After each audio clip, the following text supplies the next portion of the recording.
Uh, Mr. Subramaniam, I also want to ask you about an observation that has been made by an Oxfam report, which says that in the worst possible lockdown and economic conditions, India's billionaires have gained wealth which is over 35%. And that has increased inequalities. Do you subscribe to that opinion, and do you think that just playing the stock market possibly is increasing the incomes and the net worths of billionaires in India when investment really hasn't been as forthcoming as profits in the stock market? So Navika, on this, because this is a relevant issue, especially in the context of the pandemic, we've devoted an entire chapter in volume 1 of the economic survey, which is titled Inequality or Growth, Inequality and Growth, Conflict or Convergence.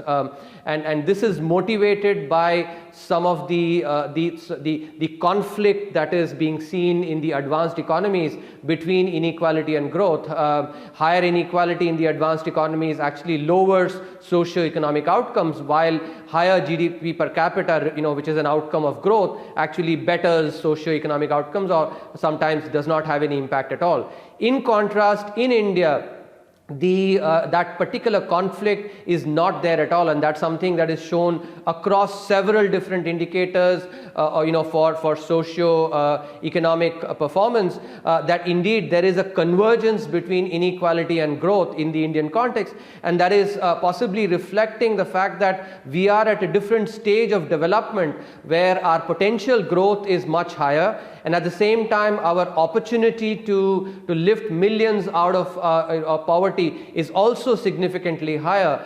So these are the realities that India must keep in mind. The other nuanced point, I think, which is also being made in that chapter, is that we have to distinguish between different forms of inequality. Economists look at inequality in consumption because that is eventually what people look at. If your incomes are for instance different, you could borrow or save. People in different segments, income segments save differently. So consumption inequality is what you look at, and income inequality is, or even asset inequality, are far removed from consumption inequality. So this is also a subtle aspect that must be kept in mind.